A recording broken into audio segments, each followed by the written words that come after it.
What is going on, guys? Covert Analysis back for another video. Today we're taking off with part 2 of our dividend series. If you guys didn't see the last one, I'm building a dividend portfolio out. Gonna track it here live on the channel and kind of review purchases and performance on a weekly basis. It's gonna be just consisting of stocks or REITs or other assets under $10 billion market cap, and it's catered towards dividends.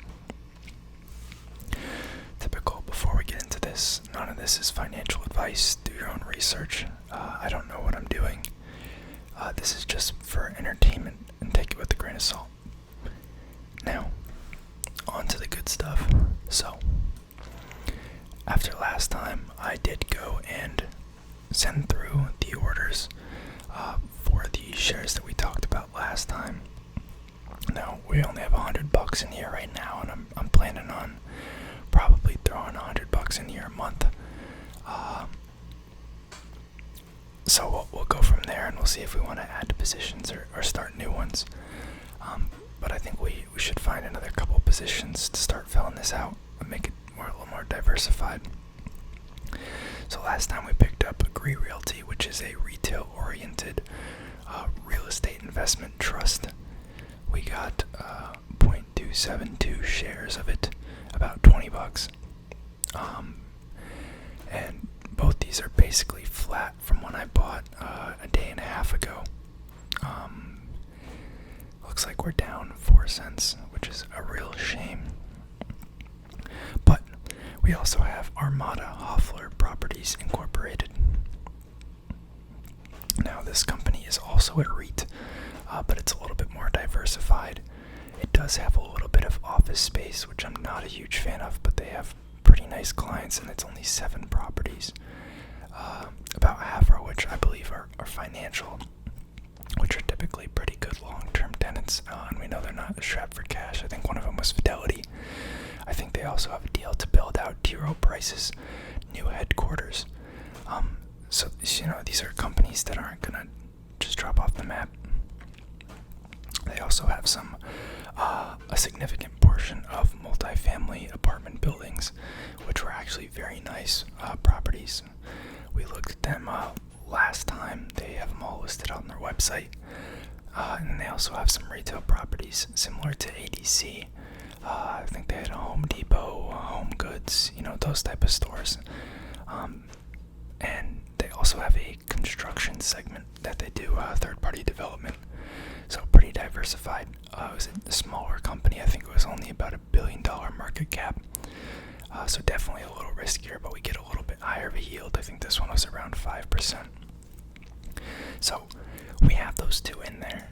I have pulled up here where we left off last time. This is the FinViz screener, if you guys don't remember. We were using this to kind of filter out companies based on dividend yield and size, and then from here we were popping it into some of our other screens to determine, whether or not we like it. So I am staying away from financial companies because I don't think I know them that well. Here we have a pretty small AI fund. We could look that up. But I think artificial intelligence is a pretty long horizon. It's a CEF. It's a closed-end fund, which would explain why the yield is so high. Yeah, I don't really mess with these. This is a pretty new one.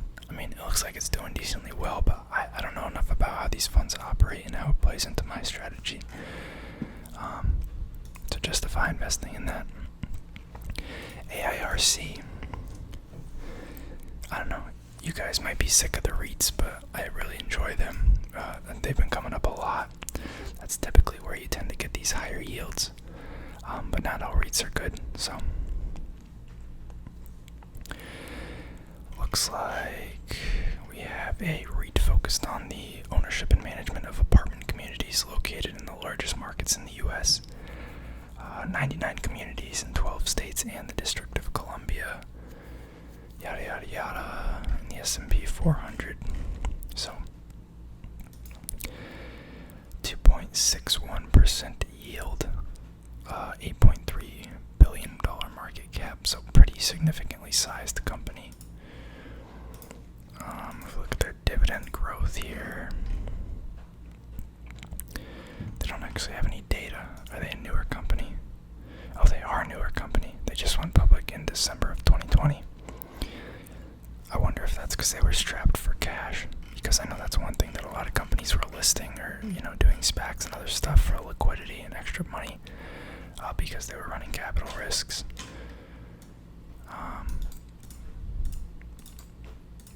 We could take a look at their site. I assume that their investor page will have information on dividends and such, or at least performance prior to listing, because we need more than what is that, like 9 or 10 months of experience.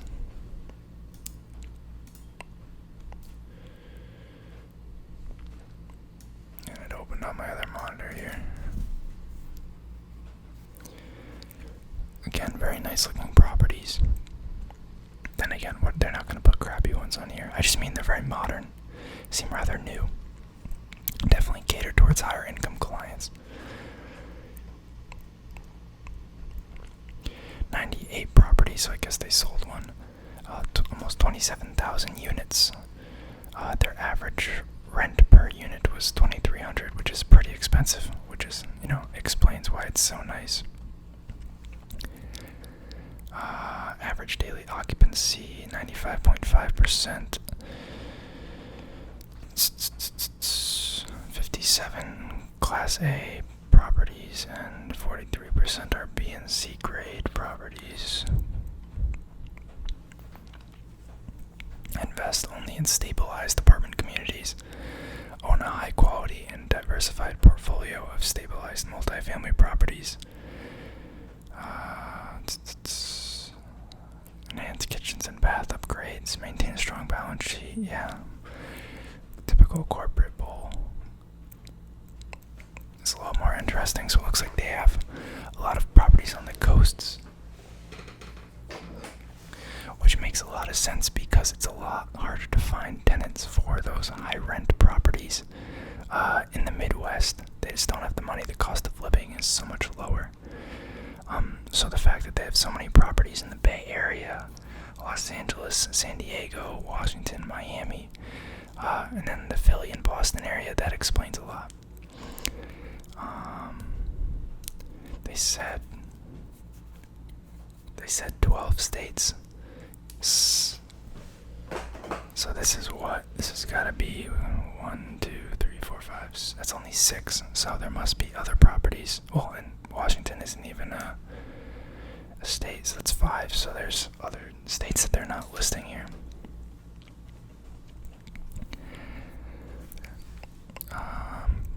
Yeah, and this is kind of what I'm talking about. They're citing commentary, concentration of high-paying jobs in Los Angeles. Homeownership is a difficult thing, so people rent a lot. Highly regulated market, so that's barrier to entry. Majority of submarkets are top 15 in Los Angeles. Doesn't mean much. They could have cherry-picked that list. In Philly, their properties are in neighborhoods with top-ranked university, hospitals, and employers. I guess one of their properties is top submarket via the same guidelines outlined above. DC, high income levels, nice suburbs, high single-family home costs support apartment demand. This tech sector is expanding there, especially because of the proximity to the government offices, especially Arlington.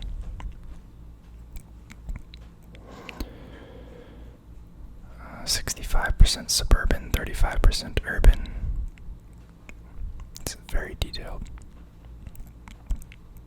That place looks really neat.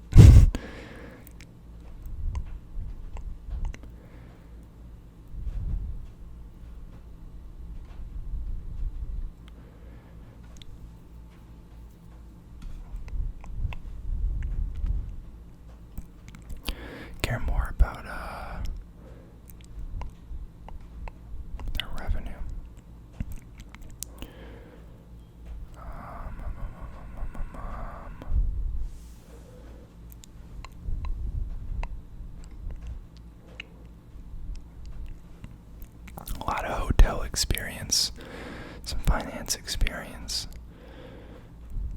Here we go, financial overview.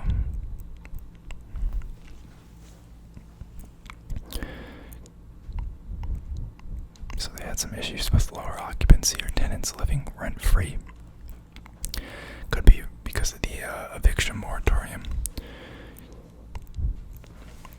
Looks like they're making about a little under $500,000. Is that per? Yeah, it's per quarter. So that'd be about, I don't know, 1.8 billion in revenue. Sorry, I was pulling it back up here. Oh wow, Seeking Alpha actually has the funds from operation now. They must have heard me the other day when I was talking about it, saying that PE didn't matter. So if they don't have price to sales on there anymore though, which is what I went to look at.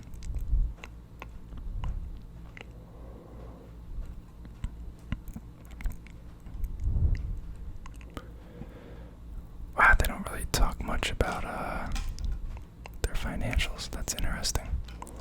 Although they had to have had an earnings by now.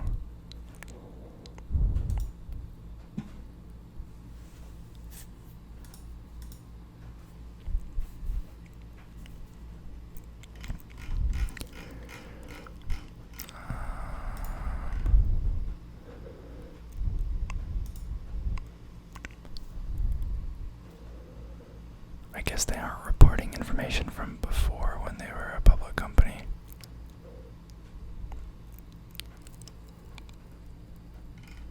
And they're just contrasting it between 3 and 6 months. It's not really that helpful. Oh, here we go.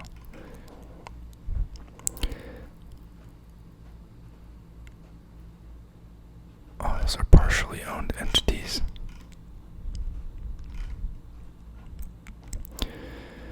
Here we can see their growth on a per quarter basis. Pretty flat. I bet COVID hindered it. Yeah, no real growth there. You know, I think it's interesting, but I don't think they have enough of a track record. They don't really get into it in their financials either, which is a little odd. I'm gonna skip the mortgage REITs. Next up we have Alico. It says Farm Materials. Got a 5.3% yield. This is a very small company. That might disqualify it off the bat, but I'll just give it a second because I'm curious what it is.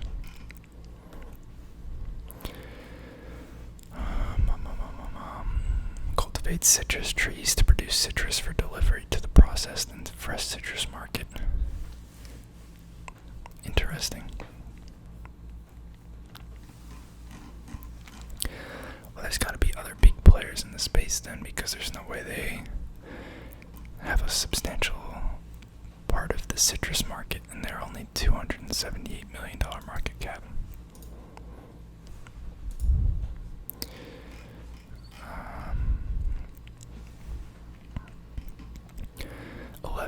Why are they talking about PE? It's a REIT. Yields 5.5%. Owns about 100,000 acres of land in 8 Florida counties and holds mineral rights on 90,000 acres.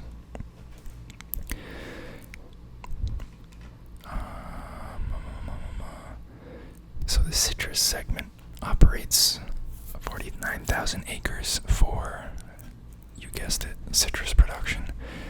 And then about 35,000 acres are reserved for leasing for hunting, farming, mining, conservation of pasture land, and other operations. They're trying to sell off non-strategic assets.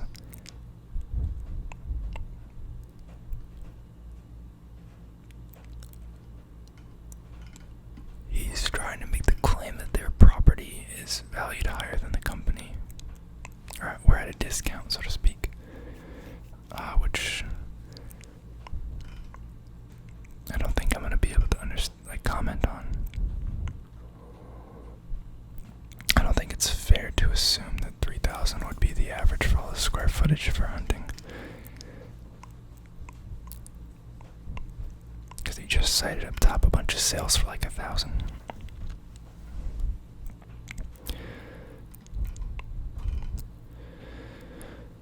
Looks like they're growing their dividend. We'll have to check that out. Risks. The old CEO has been selling shares. 87% of revenue comes from Tropicana. Alico recently entered a new agreement in May 2020 to supply Tropicana until 2024.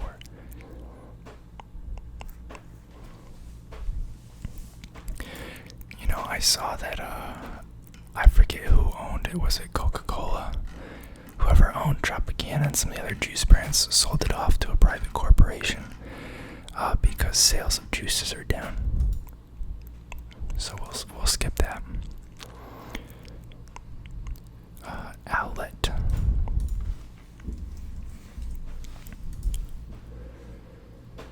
Let's see.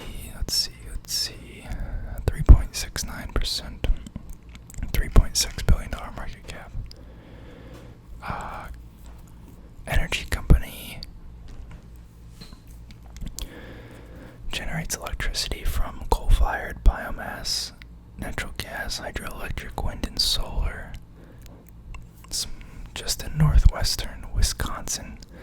Approximately 15,000 electric customers, 13,000 natural gas companies. Oh, they're also in other states. Minnesota to approximately 145,000 retail customers. Yada yada yada. Owns approximately 1,000 megawatts of wind energy generation facility. Involved in coal mining operations in North Dakota. And real estate investment activities in Florida. What the heck? That's so random. It's like such a sporadic placement of investments and kind of sectors that they're in. Pretty poor dividend growth. I'll skip it. Diversified REIT. No.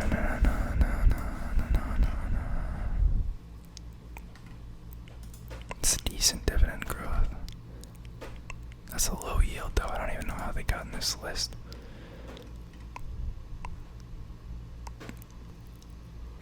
Staying away from oil and banks. We don't like the close-end funds. Financial. APTS.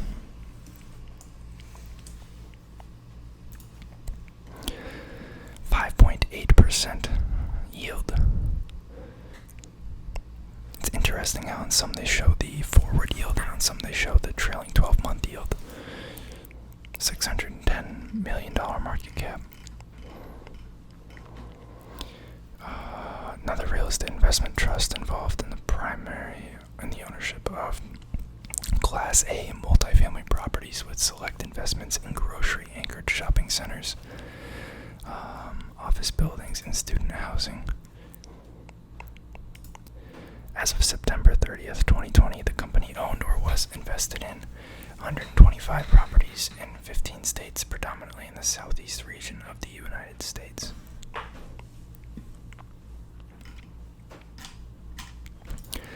Let's look at their dividend growth. Oof. They took a real hit in 2020, I guess.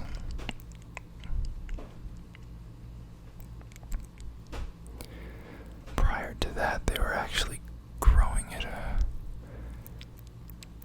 a pretty decent amount.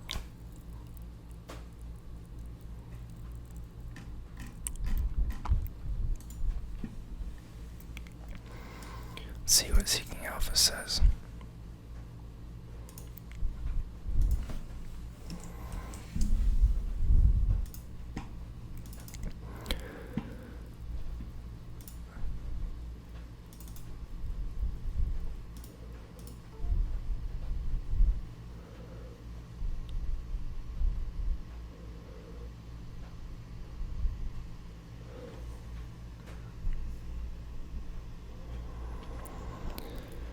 Slow here.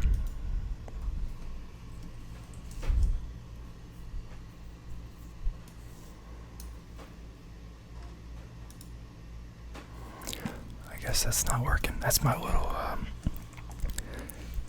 bypass for the paywall,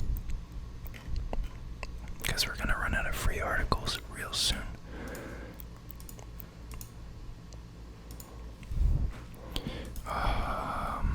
This article is citing that the yield is not entirely safe.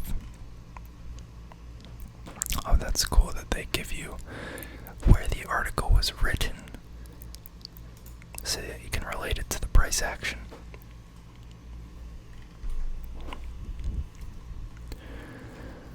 High debt load, we don't like that.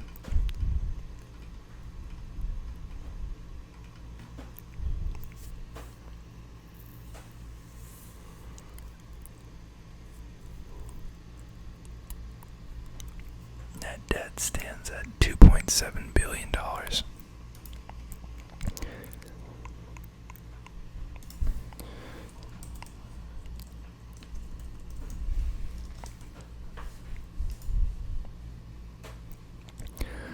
We'll look in here.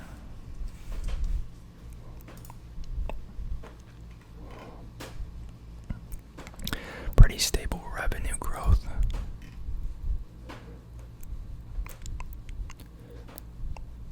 Again, we want to look at AFFO, but I'm curious why the net income is coming in completely negative, and so negative at that.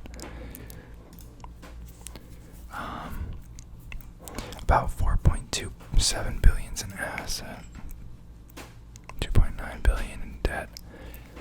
It's not the worst I've ever seen, but it's not good. We'll pass. I'm gonna start being a little more picky here because I'm trying to find something that I'm actually interested in.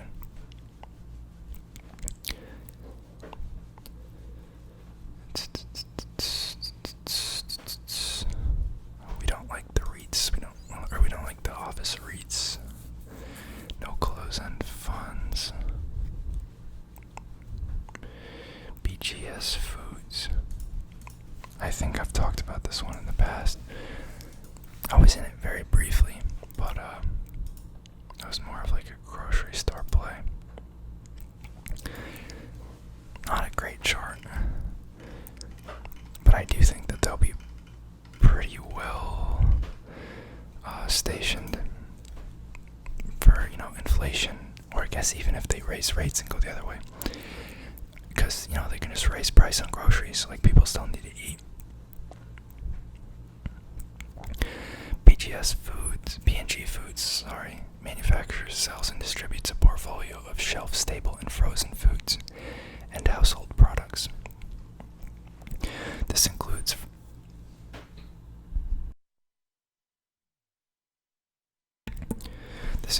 frozen and canned vegetables, oatmeal and other hot cereals, fruit spreads, canned meats and beans, bagel chips, spices, seasonings, hot sauces, wine vinegars, maple syrups, molasses, salad dressings, pizza crusts, Mexican-style sauces, dry soups, taco shells and kits, salsas, pickles, peppers, tomato-based products, baking powder. Why did they list all of these? Why the heck would I need to know every single product that they make? That's crazy.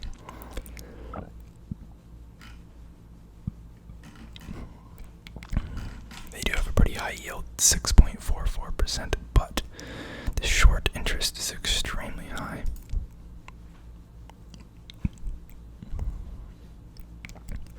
I'm also curious how they're able to pay their dividend. It's almost their entire FFO. It's a little scary.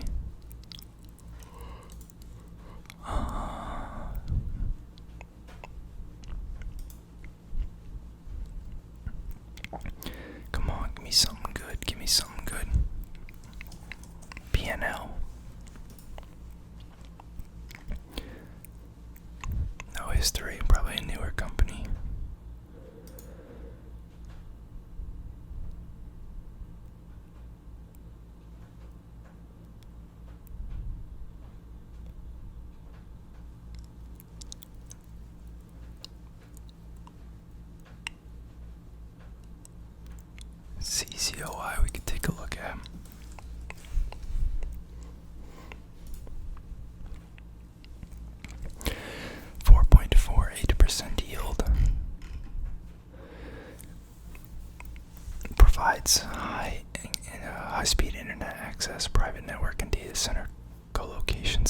services in North America, Europe, Asia, South America, Australia, and Africa. Interesting. Company operates 54 data centers. I do like data centers. Provides facilities to 2,900 buildings and 1,700 multi-tenant office buildings. Headquartered in Washington, D.C. Yikes, those earnings though, what the heck? I wonder if they're getting hit by, yeah, that's not gonna work. I wonder if they're getting hit by COVID-related, offices moving out of the D.C. area.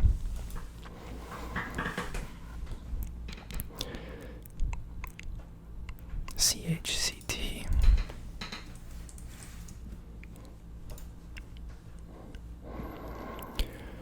.58% yield, $1.1 billion market cap.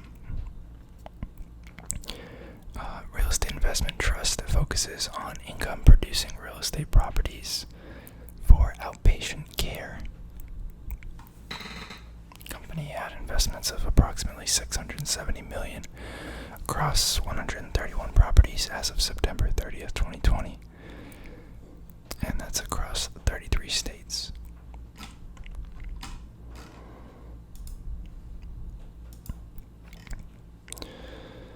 Not huge dividend growth.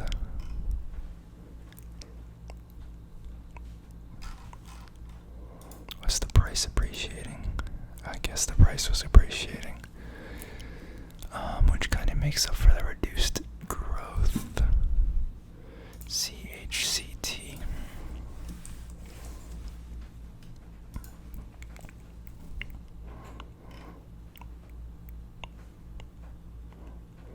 About $80 million in revenue growth, pretty solid uptrend. A nice increase in profitability over the past couple of years. They're not actually issuing shares at that sharply of a rate. It's like anywhere from 5 to 15% year over year. About $750 million in assets.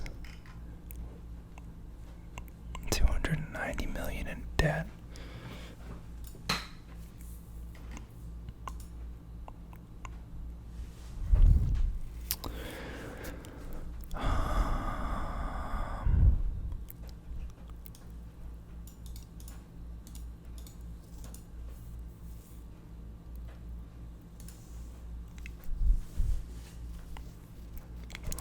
Interesting.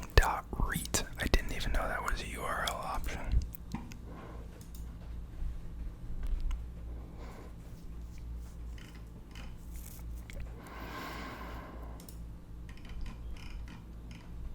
Supplemental info.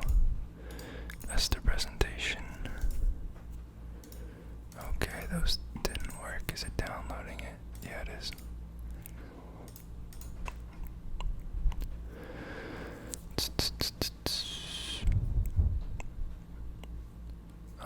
I guess primarily in Texas then. I mean, obviously they have a presence in a lot of other states, but the biggest is Texas.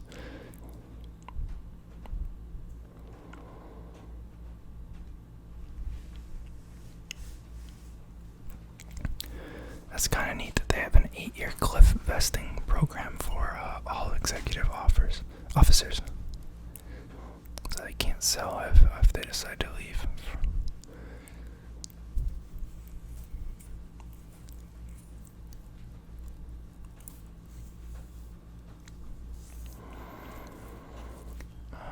Asset growth of 421%, aggregate growth as of about 5.5 quarters. Years. Pretty steady dividend growth.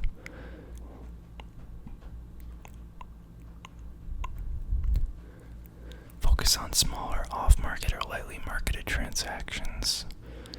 Avoid acquiring properties through a competitive bidding process.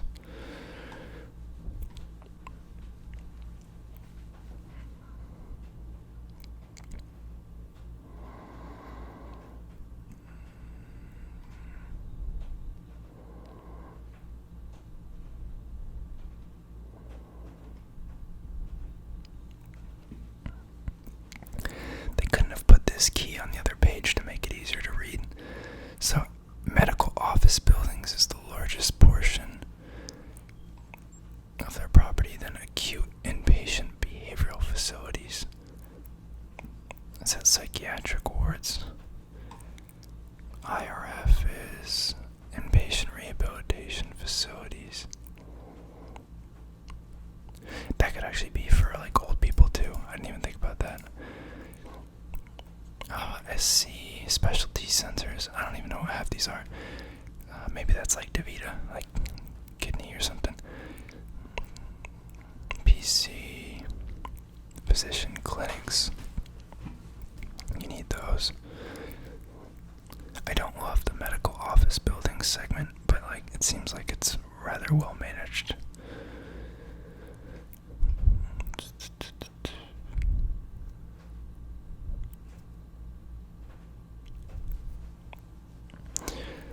I do believe that healthcare spending will go up as, the baby boomer generation continues to age.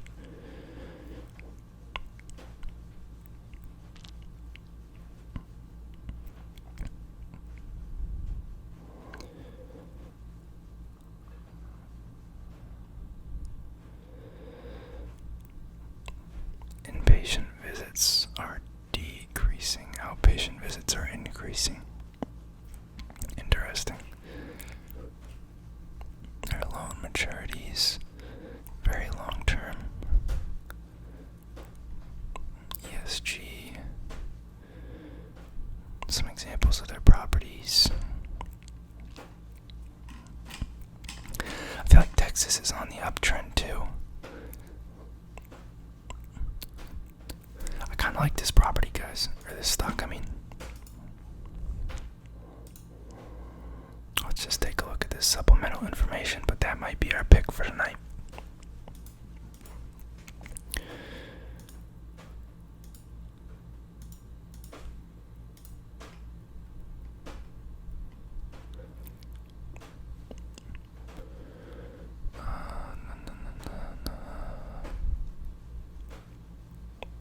It's a decent increase in assets. About 14 million increase.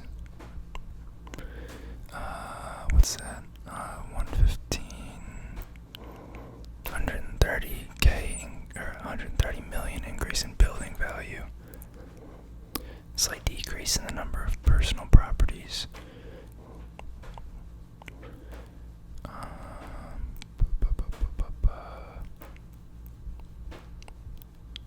Debt has increased as well, though, along with that. Obviously not as much as they grew, which is a good thing, but rental income has gone up significantly, about an extra 4.2 million quarterly.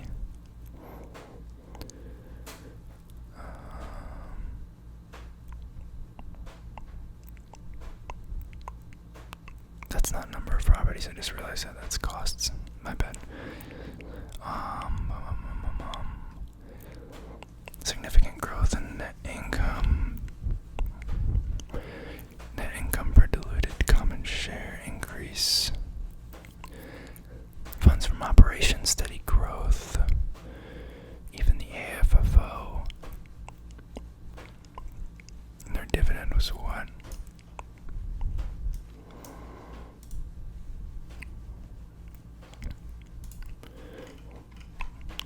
$1.73. So their quarterly FFO is over 50 cents, so that's well covered.